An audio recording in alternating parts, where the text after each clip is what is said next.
o te whasilsila atu a maea o na whaangasolo le tulafono tau whaofi o le whatatauina o tupe lua o fitu le pale mene ua poto ma ua whapea o na pasia le maota.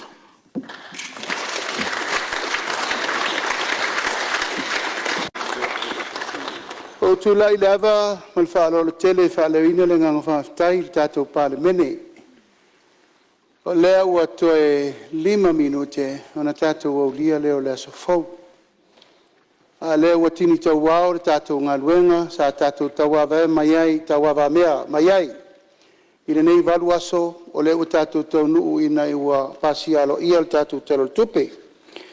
Mori atu le nganga whaftai tele i le paia mal mamalu tātou mota atoa e ono leu pasialo ia le tātou ngaluenga. Mori atu le nganga whaftai o fionga le minsta tupe, malau mtanga luenga tupe, mai se foi tata tua mtanga luenga fala po tonga le malo. So ua tato mafuta le nei fiafi ono tulanga lo ia. Ma ua mata lo ia i nei le pasia ina o le tato talo tupe, ma ua tatau loa ona whanga solo ngā luenga le malo. Mori la nganga whaftai tele, sao ta ua le tātou pare mene ua tātou taunu mai nei fiafi ua alo i ai le tātou tala tupe. Au whionga le whangaftalai ua tūlai ono nisi o whasisilanga le tātou malo. Ina ia tusai ma le vaenga valsurua pui a le whawai o le malo Samoa. O le tofi e ina lea o le komsino surfa inga al tātou malo. Nei tō whinga o si tō whinga whaale wāwae, ma e o ngā tūsa whātasi, ma teunga o tūlanga o pālapopitonga e a whia whātasi ma le pāne mene. O le komisi o surfa inga e li potisao mai le pāle mene, o le ofisa wha pāle mene a le tātou malo. O te whasisila lo i atuai, i le iuai o le whainga whirwhilinga, i le asolus hurma le valu, o mea le tausanga nei, le whamaunia alo ia i le kapeneta, le whiriwhirina, usai ma le whakalusu wonu pui suruiva, le tuina mai o le neimta upu i le pāle mene le tūlanga alo ia.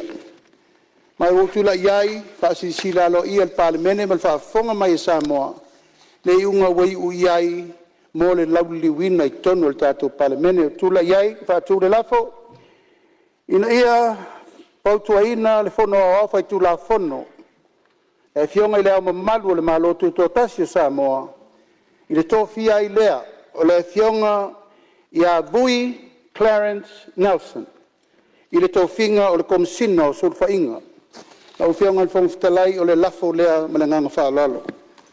Whaalua le fionga le minsta talonga whapea foi le fionga le minsta whatoanga whainga whaiva i ama le minsta whamsnonga.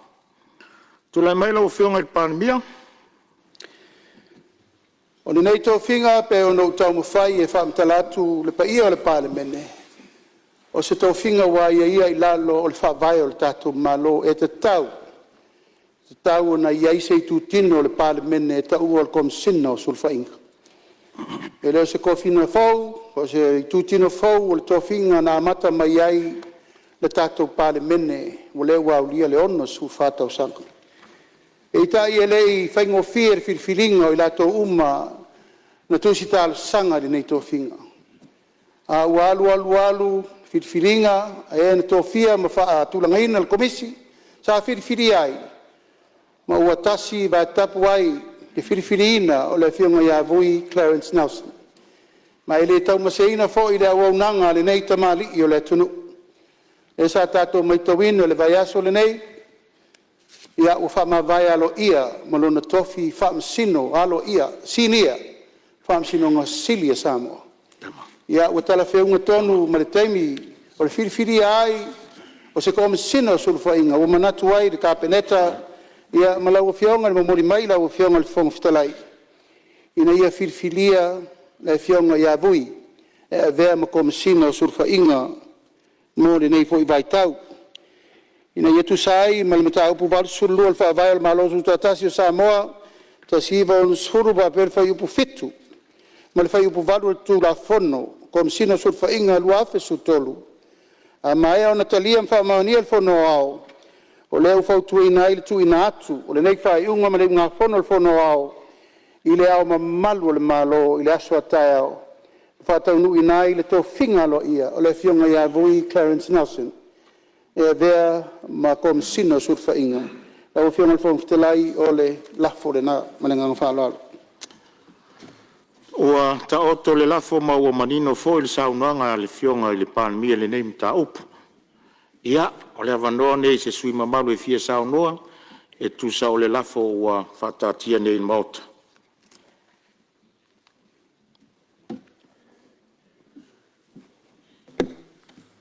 Ja, Malia e so fui stato. Do fiona ile fonftelai. E fa pe foi le malu il tato mautanei. Si o lo fiona il palemia ma minister capinetta. Tenane sui minister e fa pe foi a fionga i whaipule nei tu fio le fionga i a whime ia ma tapo inga ia i la tau o tau tuaina le tātou malo ua tātou taunu mai le whaiunga o le tātou whelaflafo inga le tala au tu le tupe o le a whatino ai ia ngā luenga mō le nei fo i tau sanga o whanga solo tau sanga fau whale tupe ia whawhonga fo i le tātou a tunu i whelafla fo inga le fo whawhonga e le saunanga le fionga i le palemia mō mia le tātou ngā lue whatasi al melna tawa al tato ngal we fatas ale amata meatu ne amata mai na ale tulang saul na al tato mauta nei atawa tato ngal we fatas e o afo ini ta ofisa vat upula val palmel nei ele milia fa upo palmel nei a olo ina tala noa i le tulanga tau tupe. E o ai le onga. Ai le mwhaia na vesea. E upo i fasino. I a whaleata. O le te tele pe senga i matua le o. Whai mele sto ina. A ha olo ina timu. E papa umawai tonuo. Whaleata. Ona matawina lolea. Walolo vai uma whaleata. Ona tafe lole el vai tafe. Ai uma tonga tongo. Matua i leo. Maga e tue sami. Whapena le mauta le nei. Wa le maulunga e o iai. Ia tātou whelaflafo i ngai le mwhaio na vesea. Tātou tū maanga whalolo. E whapena le tūlanga e se il palemele a Samoa. E se il palemele fafo. Le au tātou vai iai. E alu ia whontanga. E me tua whaifo suanga. E le whapena tātou. Tātou te soala upule lava le avatu au mai. E tongu ua i le metasi. La le metasi. Leu tātou vai e le fiafile nei. Ua pasia le tātou tala utul tupe. E le mwhaifona vesea. Ia mea lo whamarumaru mai. E lunga le atunu le malalangi atoa. E ono afia umai a tātou. Lala na la ni tu lalo foi avatu. Atalia lelei. A foi te ena ole malosi mal pule na na. Ai o anga na fa palemele. A walatu le matutu alalo I filafilafo inga I whai tonu le mauta nei. Mela lea, leo mai el tatu tala tupe o le anava so ai o tatu whanga solo loi e whatino. Leo wa sauno mailo fionga whawhonga atu fo I le vanga nei. Ia o anga ia whapale mele. Ia I le tu e whatinoa tonu whai e fo I le tu e ngai el tatu malo. O anga na whapale mele. Ai le whai o la vese ai. Le tātou tū maanga whelaloa. O le mātou tala lea, ua tātou tau nuu I whai ingo le lei. O le tātou whontanga, leo pāsia le tala le tupe. O le awala whainga tāle la whengam tātou. O le whatinuina, sauno fo I le minister tupe, whawhitau li te tele whengam tātou. Whale tonu e whamarumaru mai whafo. Ia malfatinonga Te tonu lava. Pe ono le ato toa. O le natura le nā tātou soifua. Ai tātou tu I le tua whamarumaru mai. O le tua whawai sa mo o le tu foi. E mwhai on tātou whatino ai. Ia ngā luenga. E lunga o le sosan mai on tātou mtai. Mātou te upuia. Mumule fo I le whawhitai le tāpua inga Samoa wa tātou marmaloa a lo tō whāle atu nu. Ia e mo mea sirisiri. Mea sirisiri e le sirisiri mai o lea ngā lulue o latou sui. Sui a whaipule.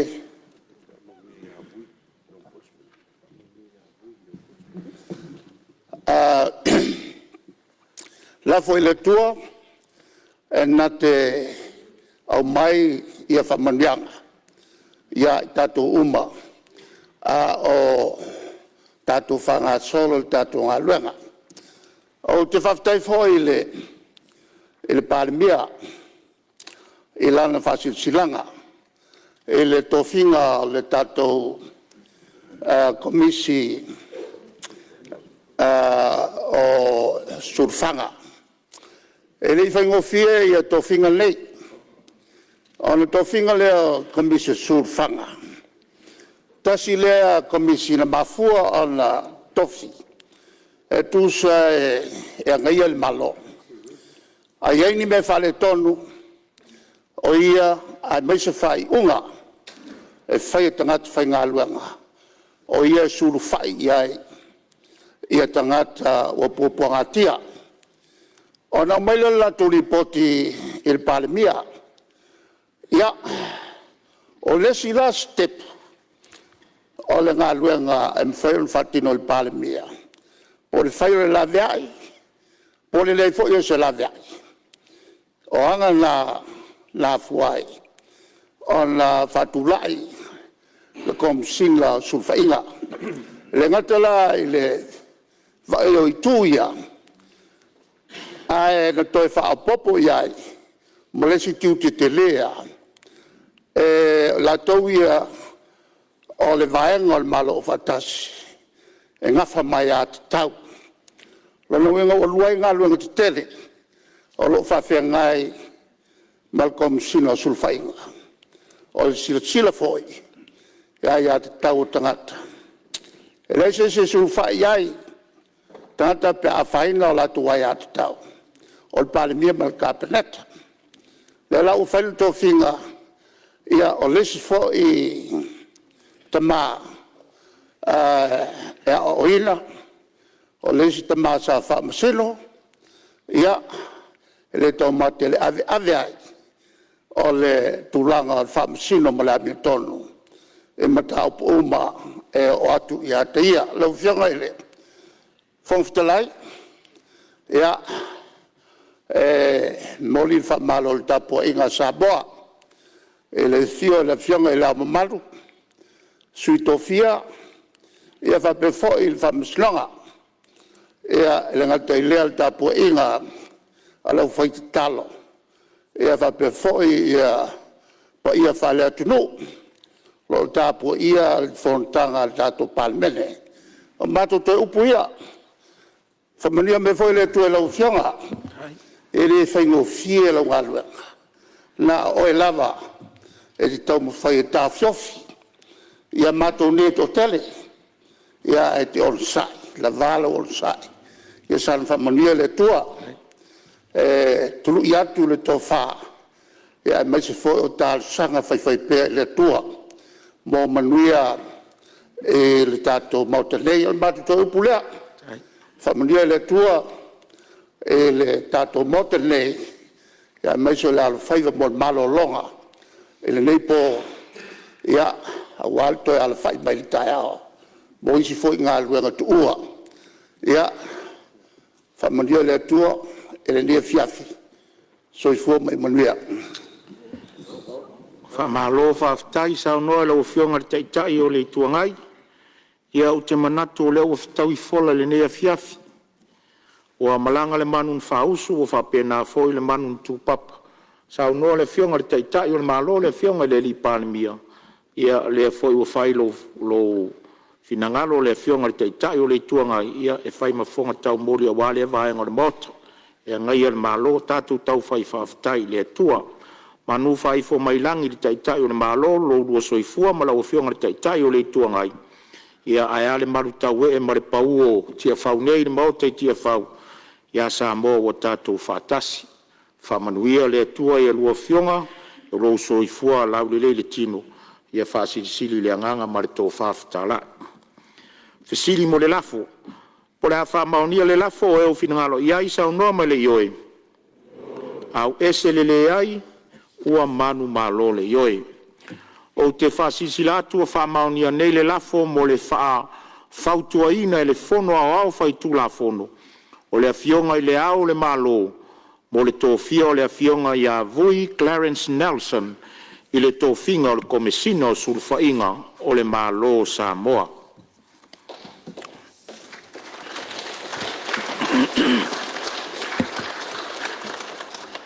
E mo le sila fia le maota, ua whātūlanga tae au le asfalaile luas fulmaleo no iuni, lua o luono, I le tūlae tasi le auli. Whātino ali sauninga mo le whātautonga o le komisina o sulwhainga, I le maota o tofilau eti arsana. O te wala au whalalo atua I le pai o le palmele, na ia tātou a wai whātasi e moli mawina lea whāmoe moe tā ua. Ua o tātou taunu umai, I le whai unga o le tātou ngā ruenga. Ua o tau whaaonga ngase, ua o tau oloia ma ngā pātia. Ai momoli atu le whaafitai tele, ua o le tātou wala auina lea. Tātou lava au auna mo le atu nu. Vi ia le atua I lo o tau soifua tau tua. O upore tusi, a mai au tātou whai o se ngā ruenga ua lelei, o tātou lava o ni au ngā lea o ngā. A o la le whai salamo, ia e whātu mawina le ngā ruenga o mātou lima.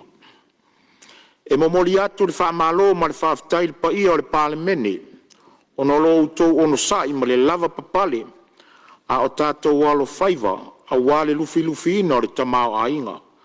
Wa se manuia mo Samoa le atu nu pele o lo whaafafonga tāpua I mai. Whamalo le usfono. A o afo intu leinga mani saunoanga ua whai, ma maa whaafuangalu, ta o toia I nei te whau. A o afo ini whale tonu o whafonga whetalai, ia o tō walo lo whamangalo mai. Po to lawar tautai, ai le a tō atu le liu o lona wā. O awaenga sa tuli matangau I saunoanga usfono, tātou la lafola ia I le palemia malana kapeneta I la latou whasoa. Le ase mea o lelei ona tātou whai, ia whai lea mavi inga o lo tātou atua. Whaftai atu sium tanga luenga, whalapo tonga tu maoti o lo tātou malo, wha malo atu lau tau tāpuai. Le mamalu o le atunu o lo tātou whātasi pēa I le nei vaenga o le afiafi, wha malo o tapuai. Samoae le atunu pele, whaftai te talo, wha malo o tapuai. O upu masani a le atunu e le sili le tai lo le tapuai. Whapena so mātou langona whaanga e tia. Ana le se noa lau tapua inga e le a e manuia whaiva o le pale mene. Awani whale tonu o lau pale mene lau sila whaafonga tapua i mai. Ala ia le tua e peo upu i le ai tulangi. A ianga le leile li i whainga malo longo le nei a fiafi.